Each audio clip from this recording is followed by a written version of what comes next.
This story occurred about 10 years ago. I was around 20 years old at the time. I had been working, and I still work here, at a little ma and pa health food store right in Virginia for a few months. A truly lovely, tight-knit staff, with an owner who's basically a mother to me. The other older ladies were my best friends, and more aunt-like than anything. Of course, being the youngest lady working there, I got a lot of hours and ended up closing shop many nights. Soon, I was comfortable enough to be closing by myself. We had a regular customer that had been coming in for quite a few years before I started working there. He was a local holistic doctor, a brilliant one at that. He was around 40 years of age, divorced and well-to-do. He spent a shit ton of money at the shop, sometimes taking an entire car full of groceries home. Needless to say, the owner was quite pleased to have his business. The first time I met him, he said, "Why, hello there. I'm Dr. Malloy. I don't think we've met yet." He stuck out his hand and displayed a charming smile.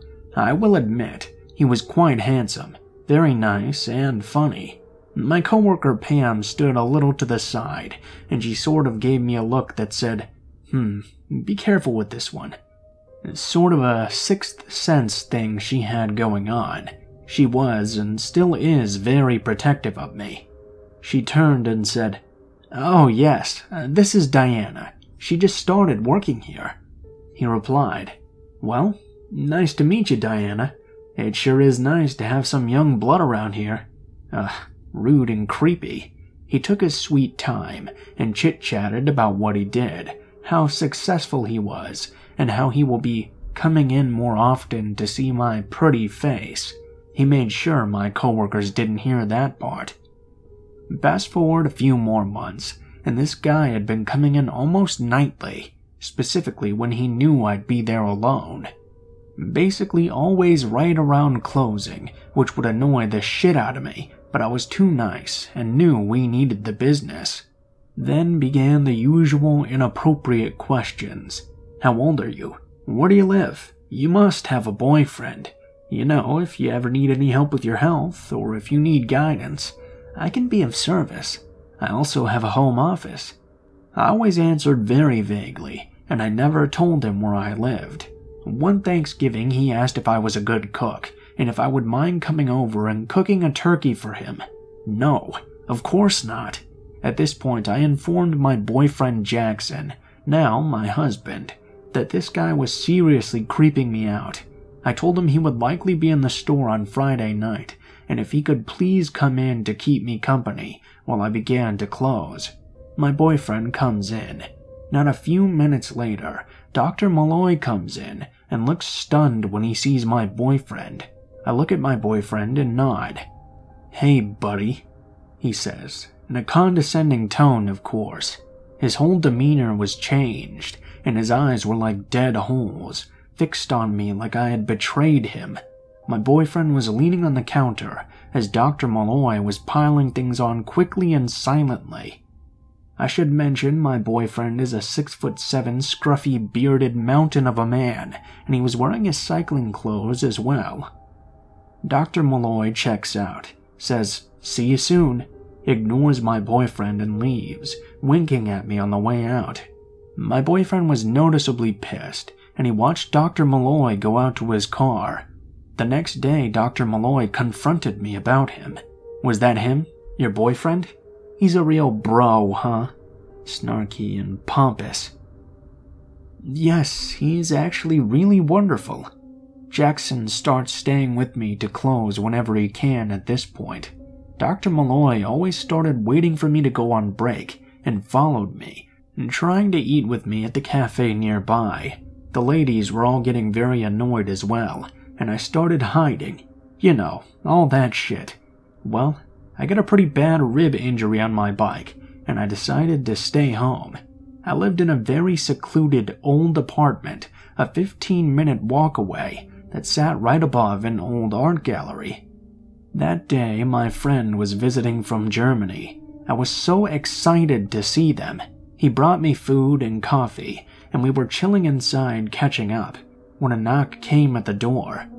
"Yo, anybody home?" I recognized the voice. What the actual fuck? I opened it up, and Dr. Malloy was holding a large suitcase. "Hey, I heard you were injured. I brought my acupuncture supplies, and I'd like to gift you with a free session." He tried to walk his way in. My friend was baffled. No thanks. My friend is visiting, and he'll take care of me." He looked at my friend, and his eyes filled with rage. "I came all the way here for you. This is what I get? Oh, you have 2 boyfriends. Disgusting."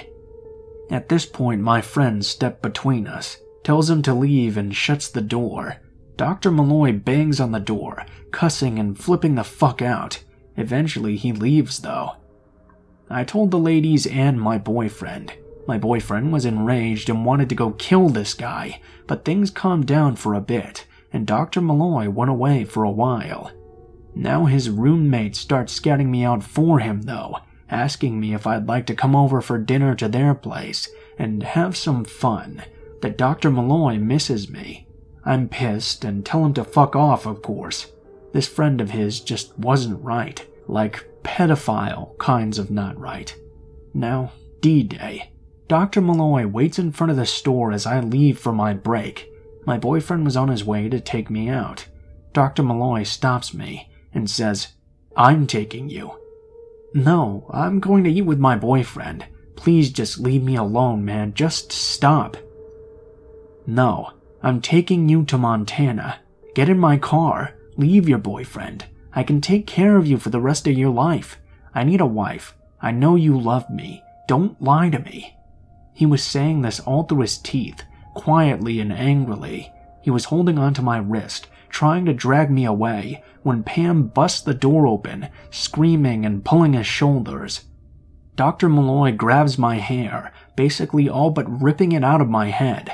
Then my other hero, Jackson, runs over and tackles this piece of shit, pulls him into a headlock. Everyone's yelling and losing it. I'm silent and in shock. The police were called. He was arrested and in cuffs. The last thing he said was, "Your ass is mine." Restraining order ensues. I didn't press charges. We were about to move anyhow, and I knew I was protected at work. Anyway, last I heard, he did move to Montana. He closed his business and left. So, naturopath psychopath who stalked me and possibly tried to kidnap me, let's never meet again. Although throughout the years, my husband has collected a few shotguns, and I'm sure he'd love to show you.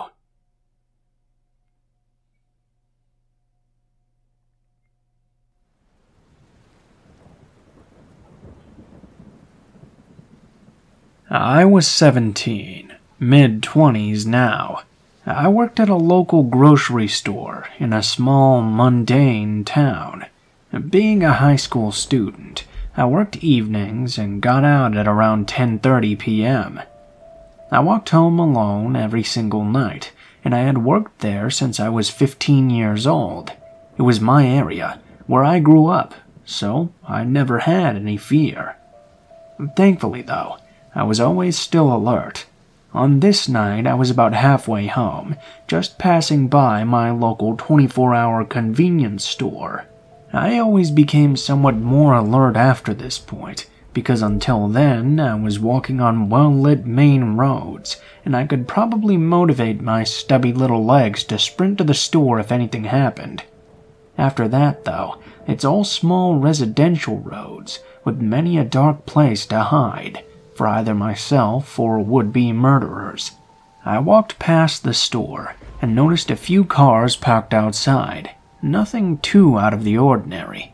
I cross the street and descend into the dark residential area. It's worth noting that not many cars really drive down those streets, especially this late at night. As I'm walking, I see 2 really bright lights roll up behind me. Obviously, a car. Honestly, it wasn't super strange at this point. I kept walking, but I turned my head to try and see what the car looked like, or who might be inside. I couldn't see shit though, because this car's lights were super bright. I sped up a little, but this car kept slowly following behind, creeping ever closer and closer. I'm full on shitting myself at this point, but I don't quite break into a run because it's still a ways to my house, and the car could easily catch up to me. This may seem stupid, but I've watched a lot of animal and nature shows, and one thing they always say is a trademark of prey is running. I guess I thought if I walked confidently enough, it would scare them off or something. At any rate, though, there was a corner coming up onto a very small road that leads right to the street I live on, so I decided not to go into full-blown panic mode unless the car followed me down this street. I quickened my pace and turned the corner, and then I looked back. The lights are finally out of my eyes, and I can sort of see the car. It had stopped right where I had turned. I absolutely shit myself, because I remembered seeing that car parked at the convenience store, and to my absolute horror, the car slowly started to turn around the corner. I freaked out. I scrambled to find my phone, but I forgot it at work like a moron. I pulled out my iPod Touch and pretended it was a phone, to at least make it seem like I was talking to someone. I turn around, iPod to ear, and looked this car dead in the windshield, lights still blinding me. I threw it the dirtiest look ever, while breaking into a slight jog. I hear the window roll down, and this motherfucker starts cooing at me, like some real lifelike dove noises. I just fucking book it. I hear the car speed up behind me, and as soon as I round the corner to get onto my street, I dive into one of my neighbor's bushes. I knew I wouldn't be able to make it to the house before the car caught up. I sat there and waited. The car came slowly around the corner and stopped just ahead of the place I was hiding. He continued his cooing, like, fuck this guy. I was prepared to sit there for the whole night because I was pretty convinced they didn't know I was there. A few tense moments rolled by when the car just suddenly takes off. Never have I ever been so relieved. It was dark, so I didn't catch its plate numbers, and the worst part about it was I saw the car switch off its high beams. All I could think was that they must have been turned on purposefully to blind me. I stayed hidden for a bit because I was afraid the car was still lurking around somewhere. Adrenaline eventually took over though, and I just started sprinting home. I got in the house and just started bawling my eyes out. I was absolutely inconsolable. Hyperventilating, full body shakes, dry heaving, the whole 9 yards. I had never been so afraid for my life, and it wasn't until I got home that I fully started to register all of that fear. It was just my 15-year-old brother who was home, and he had no idea what to do. After I calmed down a bit, I called the police, but of course nothing happened. I didn't have a very good description of the car to start with, besides its color and make, and I never got to see who was driving. The reason this story sticks out in my head is because not a month later, a young girl who was very drunk was snatched from the side of the road, only about 10 blocks from where I had been walking. The man took her and raped her for 3 days in his basement, but eventually she managed to escape. The house she was being kept in was abandoned, and the man was never caught. There's no way to know for sure if it was related, but I shudder to think what might have happened had I not dove into that bush and been super alert to what was going on that night.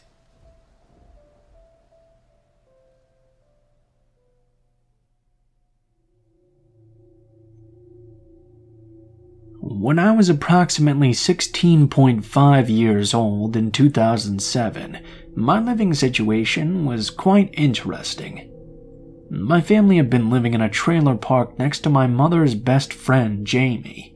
At some point, my mom decided to separate from my father and stay with her friend, bringing my 8-year-old sister and 10-year-old brother with her. From time to time, we would have to visit my father next door, which mostly just consisted of staying the night. My father is and was a terrible person who most likely has narcissistic personality disorder in addition to who knows what else. He was also my abuser, which no one else knew at the time. Regardless, he found out through my siblings, who adored him, that my mother was seeing another man. He was determined to do something about it. I don't exactly remember how I found out about his plan, or if I even really truly believed that he would go through with it. Either way, I decided to stay with my best friend the night it was supposed to happen, as I obviously did not enjoy being around him, even when he wasn't planning nefarious and illegal activities. Only, I didn't realize the extent of his idiocy. This grown-ass adult man decided it would be a good idea to buy marijuana and give it to his 10-year-old son to plant on the man my mother was seeing. Then he would call the police and report him. 10 out of 10 great plan in his deluded mind. Luckily, my sister decided something was off about all this and told my mother, who then immediately reported it to the police for child endangerment and most likely possession. Unfortunately, I believe he somehow caught wind that he was found out, and he fled. No one knew where to. Meanwhile, I was trying my best to enjoy a night with my friend in her huge house in the woods when I get a call from my mom about all that transpired. "He ran off," I remember her saying. She told me to stay put and that we would figure everything out in the morning. Jamie's parents were out for the night and would often be out until very late. A little shaken, but still intent on enjoying the evening, we decided to watch a movie in her living room. Now, she had a huge window seat that looked out into their wooded driveway, but it did not have any curtains. None of their windows did. This had always terrified me, as it was difficult to see out into the night, but you could damn well see in. As we were watching, I swear I see some movement in the yard. Her house was known to be infested with raccoons, so I tried to brush it off at first. However, later I was in the kitchen when I happened to glance out the back window. I saw the silhouette of a man walking through their fenced-in backyard. I was 100% sure I saw this person, and my heart immediately froze with terror. I called to Jamie quietly and asked if there should be anyone walking around in her yard at 12:30 a.m. A stupid question, sure, but I wanted to make sure it wasn't just someone cutting through to get to a road, or perhaps a neighbor of theirs. Jamie, of course, said absolutely not, and we shared between ourselves a look of total fear. We quickly, quietly, and of course practically crawling on the floor to remain unseen, double-checked all the locks. We decided to hide in the only room without a window, the computer room. Even without the window, we sat on the floor though, because it felt safer somehow. At this point, I will apologize for what I just realized was not the best course of action. We should have called the police. Instead, we called our older guy friends who had cars and katanas. They were probably around 18 or 19 and had long been protectors, so to speak.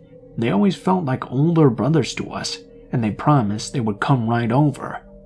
It felt like forever. We sat there on the floor, hunched up and singing softly together to soothe our fears.